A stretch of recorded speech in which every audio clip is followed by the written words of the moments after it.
में बात कर रहे हैं। मैंने कहा था कि कुछ पॉलिटिकल पार्टीज और उनके संगठन रिकॉर्ड पे है, आप देखिए जाकर, राहुल गांधी जी के ऊपर हमला करने की साजिश रची जा रही है, विदेश की भूमि पर रची जा रही है और यहां हिंदुस्तान में उसका अमल होगा।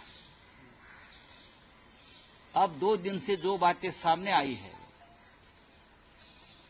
वो जो मैंने बात कही थी अगस्त के 1 तारीख को, उसको पुष्टि देने वाली ये बात है। इस देश के केंद्रीय रेल राज्य मंत्री,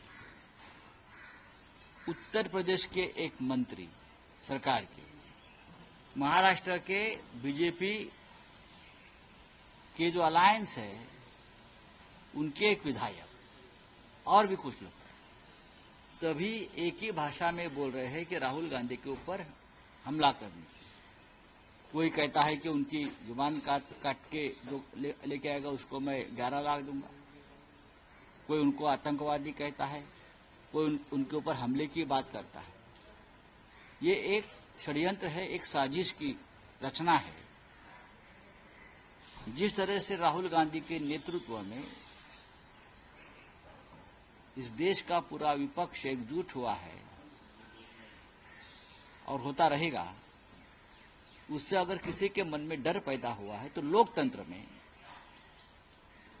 इस देश के लोकतंत्र में ये समस्या हल करने का ये मार्ग नहीं कि विपक्ष को जान से मारने की धमकी दी जाए। ये रशिया में होता है, ये रशिया में होता है कि विपक्ष के नेता को खत्म किया जाता है और हो गया है, पुतिन ने कर दिया है। और भी देशों में हो सकता है जहां तानाशाही है, जहां लोकतंत्र नहीं है।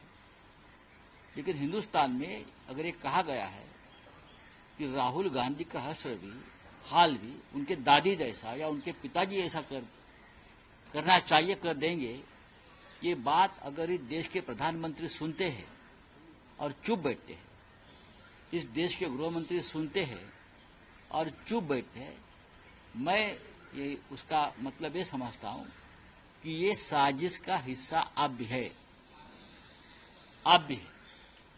इसलिए हमें चिंता है और हम कंडेम करते हैं इस बात का।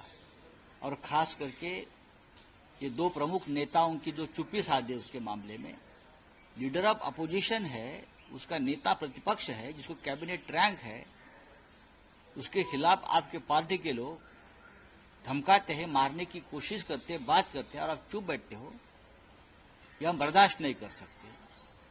आज भी देश में सिर्फ संविधान नहीं, लोकतंत्र नहीं, तो विपक्ष के जो हमारे जैसे नेता है, राहुल जी जैसे नेता है, उनको जान को खतरा है। आज महाविकास आघाडीची बैठक असल्याचं येते, गणेश उत्सवानंतर और क्या है, लगातार जिस तरीके से राहुल गांधी को टारगेट किया जा रहा है, महाविकास आघाड़ी मैंने कहा ना, अभी मैंने बात रखी ना मेरे सामने।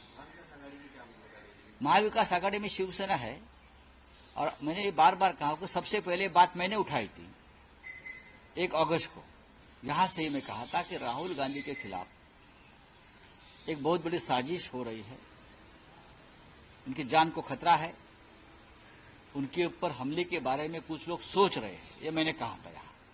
और आपने देखा होगा कि दिल्ली से लेकर लखनऊ तक और महाराष्ट्र तक ये सभी लोग उस भाषा में बोलने लगे हैं। इंदिरा गांधी जैसा आपका हाल कर देंगे या आपके पिताजी जैसा आपका हाल कर देंगे। यह अगर भाषा चल रही है इस देश में, लोकतंत्र में, और गृह मंत्री और देश के प्रधानमंत्री उसके ऊपर कोई एक्शन नहीं ले रहे, इसका मतलब यह है कि आप भी ये जो लोग बोलने वाले हैं उनके साथ।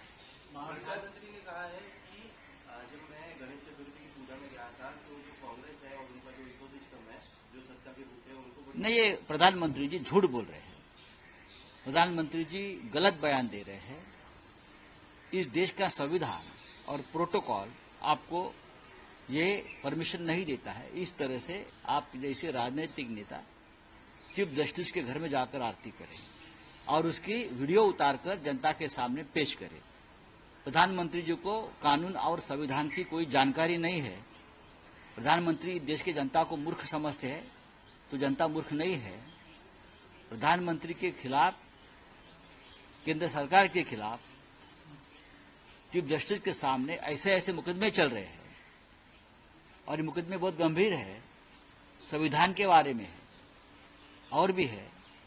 एक तो ये सभी मुकदमे चीफ जस्टिस ने नॉट बिफोर मी करना चाहिए, मैं नहीं चलाऊंगा, क्योंकि उनके और प्रधानमंत्री के मधुर संबंध की पुष्टि हो गई है, प्रस्तापित हो गई है।